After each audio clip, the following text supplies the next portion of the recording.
정용실의 뉴스 브런치 항상 청취자 여러분들과 함께하고 있습니다. 오늘도 유튜브 콩앱 그리고 라디오로 들으시면서 실시간으로 의견 보내주시기 바랍니다. 저희가 방송 중에 반영하도록 하겠습니다. 자, 첫 코너 뉴스픽으로 열어보죠. 자, 신보라 국민의힘 전 의원 어서 오십시오. 네, 안녕하세요. 네, 조성실 정치하는 엄마들 전 대표 어서 오십시오. 네, 반갑습니다. 자, 앞서 고민으로 제가 말씀을 드렸던 뉴스부터 좀 살펴보도록 하죠. 강력범죄, 특히 성범죄자의 지금 출소, 이사 소식이 들릴 때마다 지역이 지금 발칵 뒤집어지는 그런 일이 반복이 되고 있는데 또 최근에 박병화, 일명 수원 발발이라고 저희가 알고 있는 박병화의 출소에 이어서 또 조두순의 이와 관련해서 아주 시끌시끌합니다. 현재 상황은 지금 어디까지 가 있는지 또 우리가 여기서 무엇을 생각해 봐야 될지 같이 고민해 보겠습니다. 조 대표님 먼저 내용을 좀 정리해 주시죠. 네, 중대 성범죄자들의 출소가 연이으면서 네. 주거지와 관련된 논란이 계속되고 있습니다. 앞서서 진행자분께서 얘기해 주신 것처럼 조두순, 박병화 이제 등등이 출소 이후에 다시 자신이 살았던 지역으로 돌아간다던가 예. 혹은 또 다른 곳으로 이사를 하게 되면서 그 주변 지역의 주민들의 불안이 굉장히 커져 있는 상황이고요. 무엇보다 이제 수원 같은 경우에는 굉장히 그간의 여러 가지 역사적인 경험들도 있고 네. 또 지역에서 10수명이 넘는 여성에 대한 성범죄를 이어갔었기 때문에 이 부분과 관련된 큰 반대들에 부딪혀서 결국 이 입법 현황으로 향후에 이렇게 중대 성범죄자들에 대한 거주 제한이라든지 혹은 치료 감호라든지 갱생 보호 시설이라든지 이런 추가적인 입법이 필요한 것이 아니냐라는 논란이 계속되고 있고요. 네. 또 무엇보다 이렇게 사회적 불안이 높아진 데에는 우리 사회가 성범죄자들에 대해서 너무 낮은 형량을 기본적으로 책정하고 있기 때문이라는 문제 지적도 이어지고 있는 상황입니다. 네. 그럼 문제점을 좀 하나하나 좀 들어가서 네. 봐야 될 것 같은데요. 자, 매번 왜 이런 상황이 벌어지는지 이제 형기는 채웠지만 어쨌든 말씀해 주신 것처럼 원인으로 따지면 낮은 형량. 국민들은 좀 더 그 형량이 높아야 되는 거 아니냐 하는 법 감정에 맞지 않는 짧은 형을 살고 나오기 때문이 아닐까 하는 생각도 하는데 재범 우려 아마 이것도 굉장히 큰 원인 중에 하나일 것 같고요. 또 그에 대한 적대감 이런 것들이 있지 않을까 싶어요. 두 분은 어떻게 분석을 하고 계시고 어떤 부분이 더 중요한 문제라고 보고 계십니까?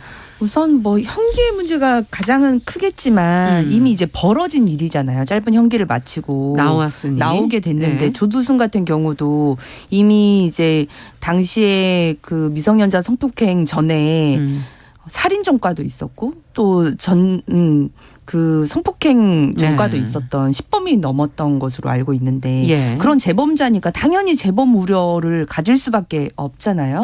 그렇기 때문에 지금 법 관련한 전문가들도 조두순 같은 경우 재범 가능성에 대해서 많은 우려를 또 표명을 하고 있고 그래서 집 근처에 사는 것만으로 공포심을 갖게 그렇죠. 되는데 문제는 지금 그 박병화 같은 경우도 그 원룸촌에 거주지를 마련을 했는데 네. 특히나 그 거주지가 인근 대학과는 120m 떨어져 있고 500m 떨어진 곳에는 유치원과 초등학교도 있는 이제 그런 거주지다 보니까 아이를 키우는 분들이나 또 그리고 20대 성인들 특히 여성들 같은 네. 경우에는 당연히 두려움을 느낄 수밖에 없는 또 거주지의 특성의 문제도 있다. 네. 형기도 문제지만은 지금 일단 거주지 특성도 지금 짚어서 얘기를 해 주셨어요. 조 대표님께서 어떻게 보십니까? 네, 기본적으로 우리 사회가 전체적으로 사실 법에 대한 형량이 굉장히 좀 낮다는 지적들이 있기도 하고 예. 무엇보다 누진적으로 이제 형량 도입을 하고 있지 않기 때문에 그 부분에 있어서 만약에 같은 사안으로 이런 성범죄를 저질렀다면 예를 들면 미국 같은 경우에는 몇백 년의 형도 살 수 있다 이런 것들이 또 많이 나오잖아요. 그게 누진되기 때문에 네. 그런 근데 겁니까? 저희는 이제 누진의 형태가 이렇게 굉장히 제한적이고 사실상 적용이 안 되는 법 구조를 가지고 있다는 부분도 있고요. 그리고 가장 문제는 살인과 같은 범죄, 중범죄를 저지른 만약에 사람이 출소를 했을 때와 또 성범죄자가 출소를 했을 때 갖게 되는 불안이 좀 차이가 있는 것 같습니다. 왜냐하면 성범죄 같은 경우에는 치료가 쉽지 않고 또 치료가 되지 않았을 때 참지 못하고 계속해서 성범죄를 이어간다는 것에 대한 법 자체의 특수성이 또 있거든요. 그래서 그런 부분이라든지 그리고 현재 우리가 굉장히 밀집한 형태로 상황으로 살고 있기도 하고 또 계속해서 출소해서 나오고 있는 성범죄자의 숫자가 대폭 늘어나면서 결과적으로 전국적인 통계를 보면 서울, 경기 같은 경우에는 사실상 이제 출소한 성범죄자 10명 중에 뭐 8명 가까이는 어린이 보호구역이나 대학가 근처에서 살고 있다라는 그런 추적 기사들도 있거든요. 예. 대도시일수록 그런 확률이 좀 높아지기도 하고요. 밀집해서 살다. 네. 아까 거주지의 특성이 그런 의미죠. 네, 맞습니다. 네. 근데 우리가 가장 고민하고 있고 아마 국회에서 이 관련된 입법들도 많이 올라와 있는 것으로 알려 있는데 이 법안이 통과되기 좀 어려운 진통 중에 있는 이유는 헌법이 규정하고 있는 거주 이전의 자유가 있기 때문입니다. 그래서 보통 위헌 소송을 가게 됐을 때 헌법 재판관들이 4가지의 척도를 가지고서 위헌 판결을 내리거든요. 예. 첫 번째로 목적이 정당한가, 두 번째로 수단이 적절한가, 그리고 피해를 최소화하는 방법인가, 법익의 균형성을 따집니다. 그런데 저는 이 부분은 좀 실효적으로 우리가 볼 수 있을 것 같아요. 예를 들면 성범죄자, 특히 아동 성범죄자 같은 경우에 이제 피해 대상자라든지 아니면 피해군으로 분류되는 거주 밀집 지역이나 네. 어린이 보호구역 이내에 몇 미터 내에는 거주할 수 없도록 한다든지 네.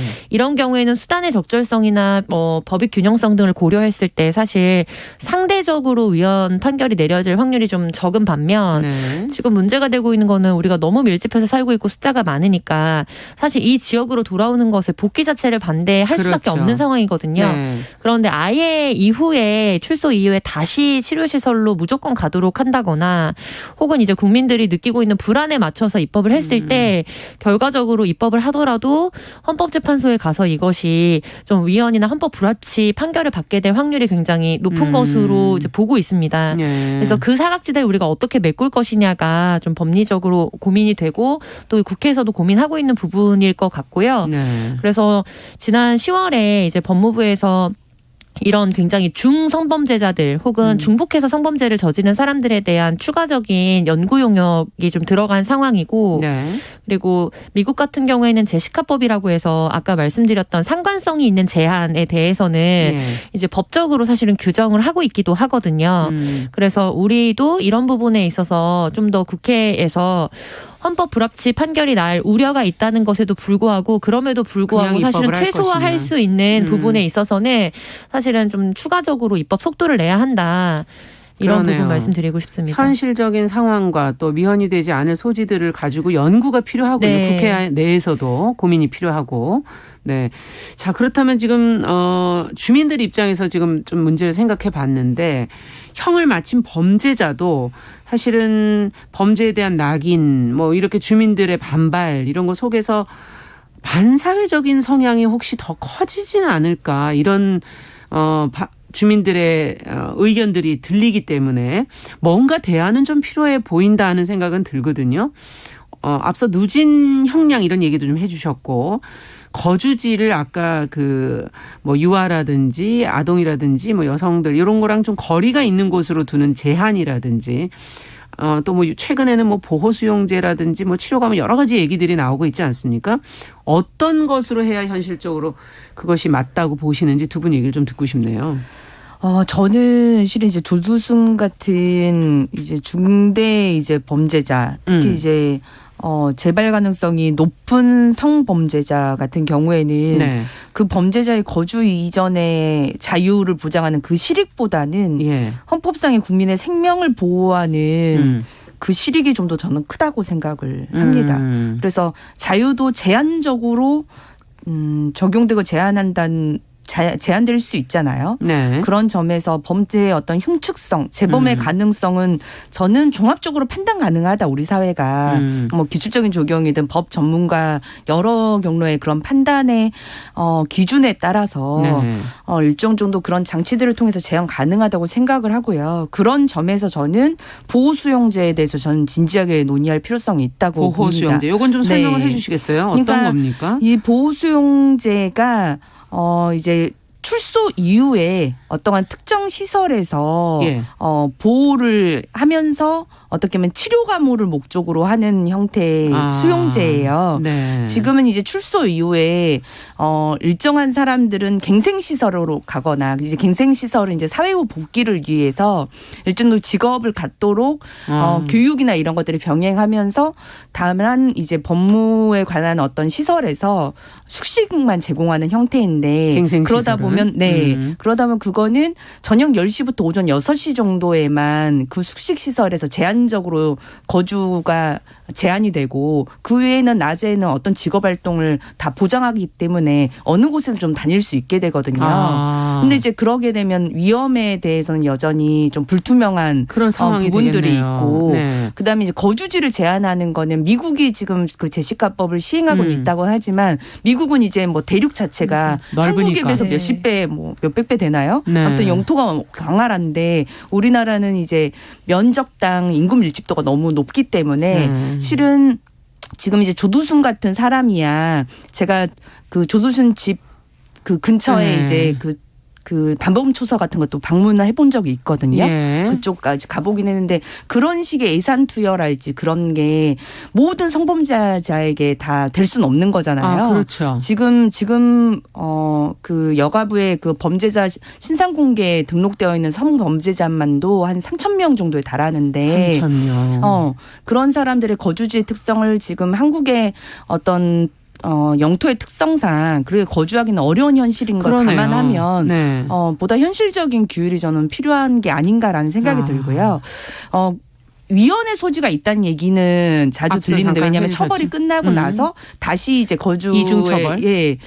그게 이중처벌의 문제가 있다는 얘기도 있는데 전문가들이 이런 얘기도 하시더라고요. 이 위헌 소지의 문제는 보호 수용에 의한 어떤 치료 그다음에 사회복귀를 위한 재활 교육 등을 이제 보건복지부나 교육부 등이 관할하게 해서 법무부가 수행하는 것이 아니라고 한다면 위헌 소지를 일정 정도 좀 해소할 수 있다. 왜냐하면 이제 법무부가 규율하는 건 이제 처벌과 또 법무부 쪽에서 하는 거고. 이렇게 되는 거기 때문에 그걸 이제 치료의 목적 뭐 이런 것들을 가미한 방식으로 관할 부처를 변경해서 진행을 하면 일정 정도 그 위헌 소지를 없앨 수 있다라고 하는 전문가들의 이 의견도 있습니다. 네. 어쨌든 이제 보호 수용제를 지금 얘기를 해주셨고요.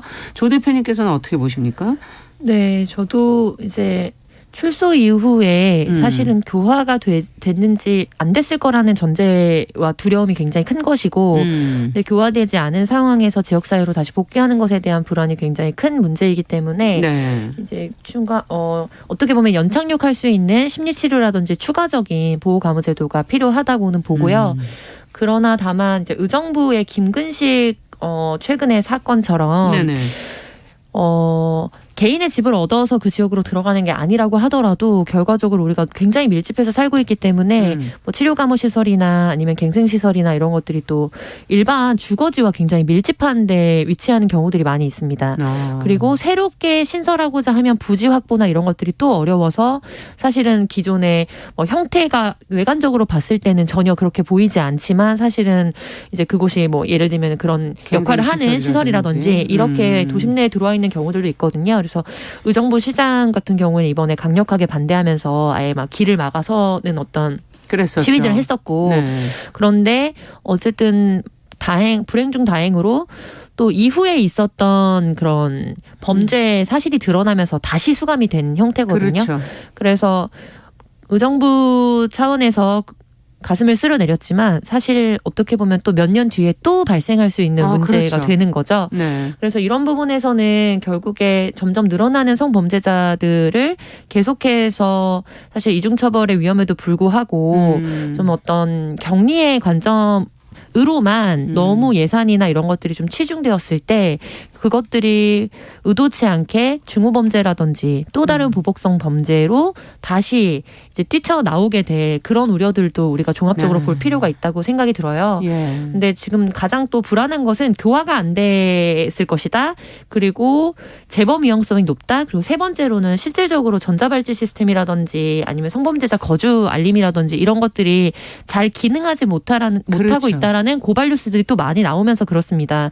그래서 뭐 예를 들면 부산 지역에서 나왔던 뉴스 같은 경우에는 실제로 성범죄자 알림이 올라와 있는 주거지와 시민단체나 이런 데들에서 실주거지를 이제 비교했을 때 이게 일치하지 않는 경우들이 굉장히 많았기 때문에 또 지역 뉴스에 실리기도 했고 현 제도도 제대로 운영이 안 된다 이 소리시군요. 그리고 네. 성범죄자 관련해서 알림이 지도라는 게 또 2021년도 9월에 나왔던 한국일보 기사를 보면은 2016년에 마지막 업데이트가 되었다. 네, 그래서 시간이 너무 많이 흘렀는데요. 네, 그래서 제대로 지금 이것을 보완하기 위해서 우리가 마련한 제도들도 실제로 작동되지 않고 있기 때문에 국민들이 내 개인이 나를 지키고 내가 내 아이를 지키지 않으면 사실 정부가 준비한 여러 가지 법 제도적인 그 사각지대로 굉장히 많은 피해가 발생할 것이라는 실질적 우려가 커질 수밖에 없는 상황이거든요.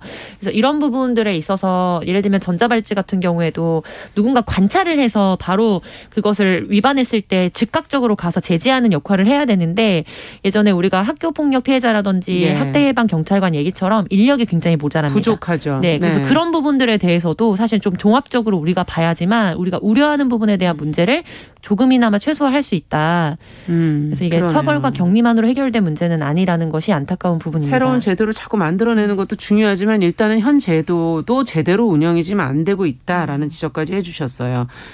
근데 이번에 이름이 알려진 범죄자들이 결국은 이름을 다 알고 있기 때문에 집을 계약할 때 아무래도 잘 안 되니까 가족이 대신 가족의 명의로 자신의 명의가 아니라 그렇게 계약을 하는 경우가 이제 많다라는 것을 또 찾아내서 이제 그것이 또 이제 문제가 되기도 했었는데요.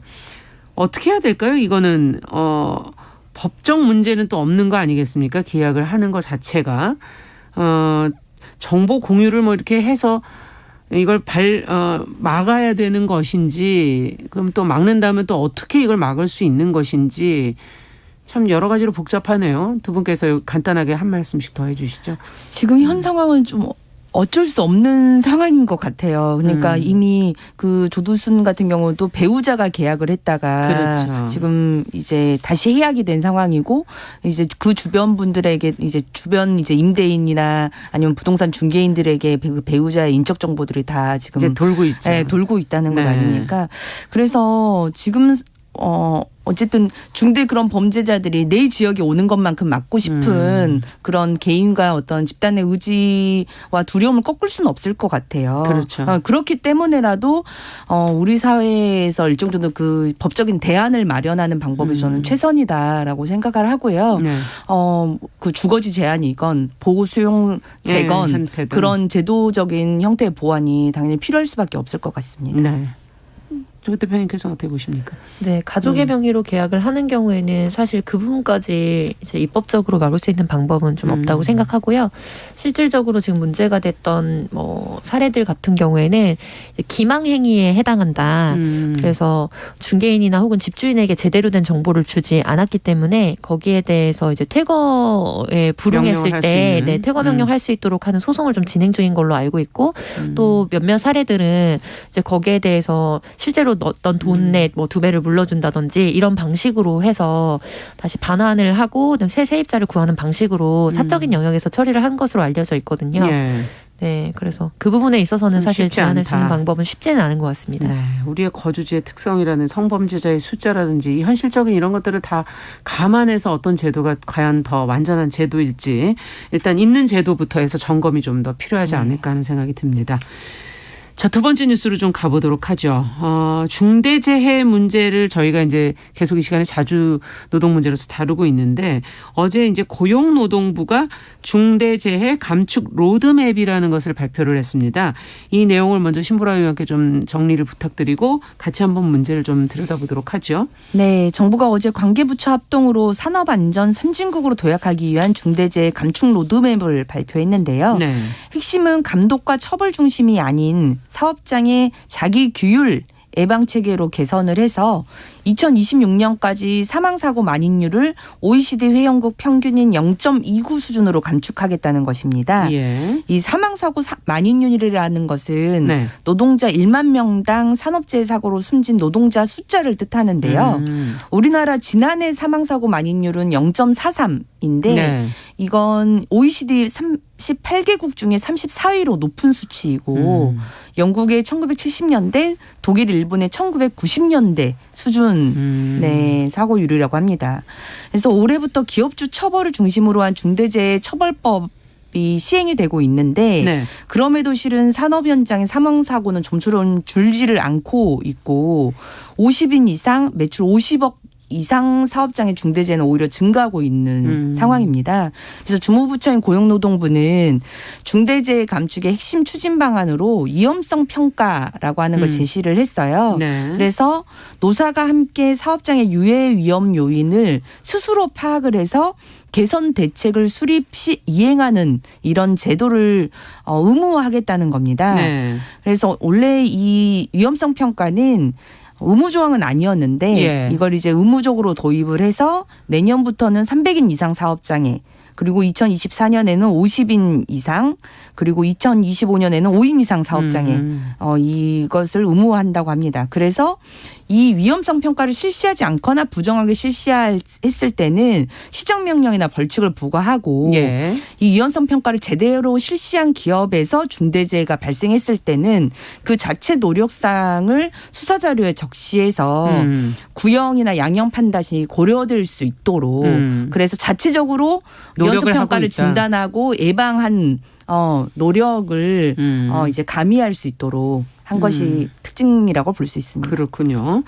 자, 그러면 큰 틀에서 본다면 어쨌든 감독이나 처벌보다는 좀 자율과 예방으로 초점을 맞추겠다. 뭐 이제 이렇게 들리는데, 이 방향성에 대해서 이제 또 논란이 좀 있는 것 같아서 과연 두 분 생각은 어떠신지 먼저 조 대표님 간단하게 좀 얘기를 해 주신다면요. 네, 저는 방향성에 동의하지 않고요. 왜냐하면 사실 이제 중대재해처벌법이라고 하지만 이런 산업재해를 선진국들에서는 기업살인이라고 부르고 있거든요. 네. 그래서 이 부분은 동의합니다. 그러니까 어떤 부분이냐면 이게 자율적으로 로드맵을 만들고 컨설팅을 참여하도록 하는 거 그것을 원래는 이제 재량에 맡겼지만 그런 부분을 의무화해서 더 정교하게 그 각자 사업장에 맞는 위험 요소를 판단하고 그거에 대해서 체화하도록 하겠다라는 거. 그러나 그것은 어떻게 보면은 패러다임의 전환적 차원에서 이루어지는 것이 아니라 보완적 차원에서 병행되어야 되는 부분이라고 생각하고요. 예를 들면 근로감독 간의 수라든지 실질적으로 우리가 이제 법과 현장 사이에서 감독 사이에 이 이행 간격이 되게 컸거든요. 네. 그 부분에 대한 보완이 없이 실질적 실효성이 부족했기 때문에 자율체제로 중심으로 변화한다면 오히려 부작용이 더 클 수 있다. 이 부분에 대한 위험성을 생각하고 있습니다. 네, 자 저희 11시 30분부터 일부 지역에서 해당 지역 방송 보내드리고요. 저희 뉴스픽은 잠시 후에 계속 이어가겠습니다.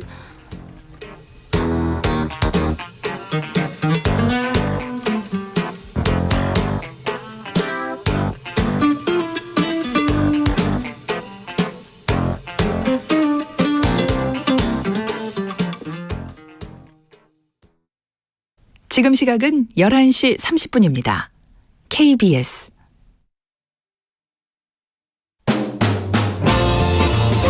여러분은 지금 KBS 1라디오 정용실의 뉴스 브런치와 함께하고 계십니다.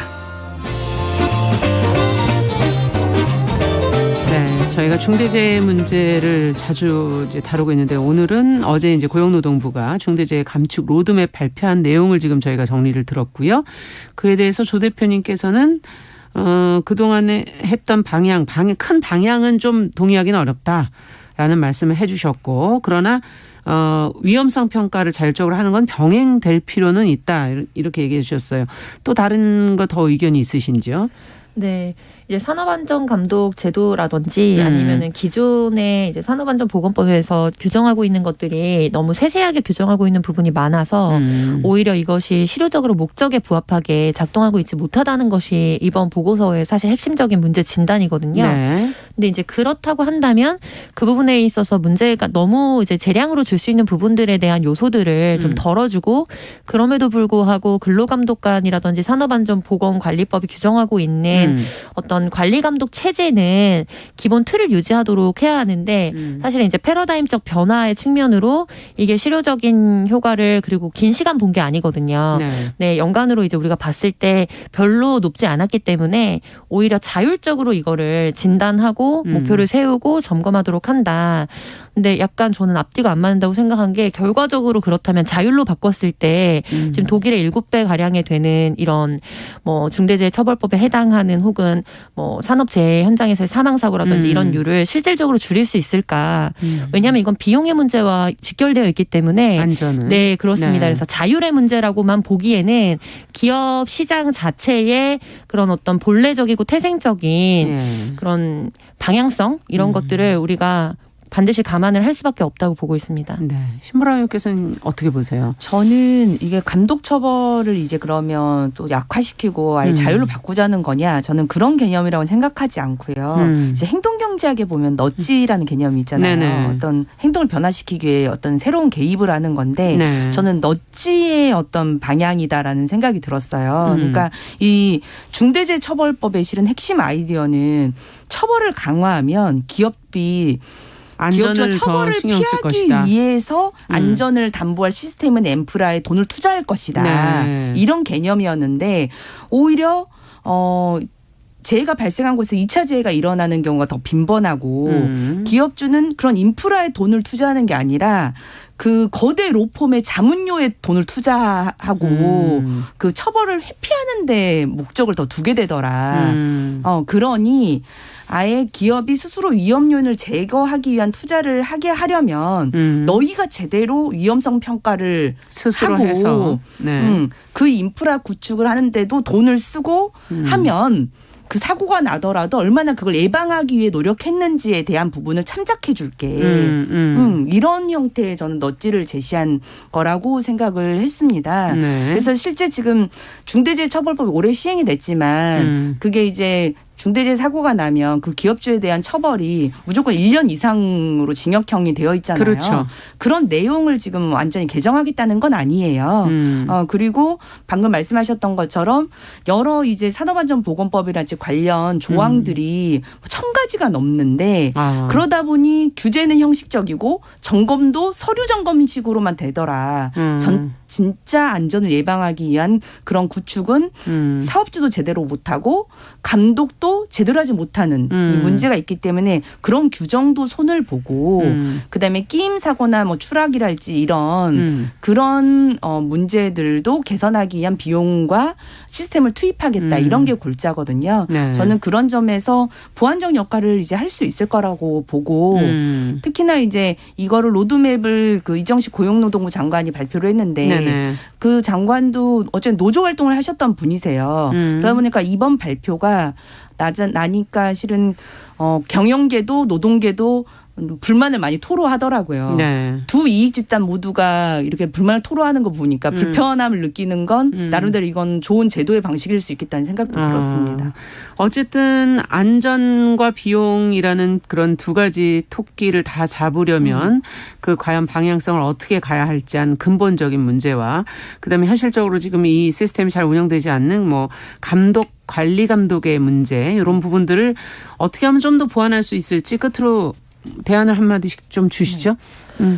네, 결국 저는 사람에 투자하는 방식이 가장 효과적이라고 보거든요. 그러니까 지금 스마트 안전 시설이나 장비 같은 것도 많이 도입을 해서 그런 부분이 효과를 보겠다는 건데 근본적으로 우리가 산업재해라든지 또 안전사고가 나는 경우를 보면 사람이 해야 할 일들이 있는데 그거를 뭐 기계화를 했든 아니면 약식으로 뭐 만들었든 한 사람이 소화할 수 없는 역량의 일이 주어졌을 때 사고가 발생하는 겁니다. 그렇죠. 그 부분에 대한 전제가 없이 추가적으로 자율 시스템으로 점검하도록 하는 거는 저는 제대로 된 효과도 볼 수 없을 뿐만 아니라 오히려 부작용을 낳을 수 있다고 보고 있습니다. 네, 인력 문제를 근본적으로 좀 들여다볼 필요가 있다.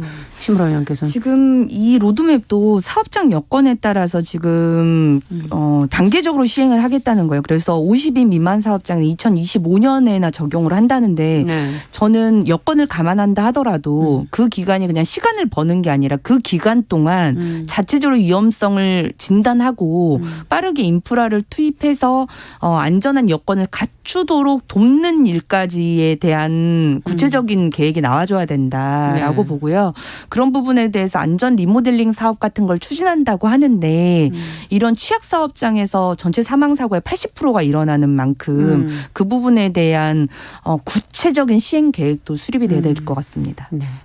같은 문제가 계속 반복되는 기업의 경우에는 특별히 좀 네. 관리 감독을 더 강화한다든가 하는 그런 후속 조치도 좀 따라야 네. 되지 않을까 이런 생각도 들기도 하네요. 자, 뉴스픽 조성실 정치하는 엄마들 전 대표, 신보라 국민의힘 전 의원 두 분과 함께 이야기 나눠봤습니다. 감사합니다. 네, 감사합니다. 수고하셨습니다. 남성의 입장에서 여성의 입장을 이해하는, 그래서 사실 이 역지사지의 태도가 한국 사회로 지금 필요한 것이 아닌가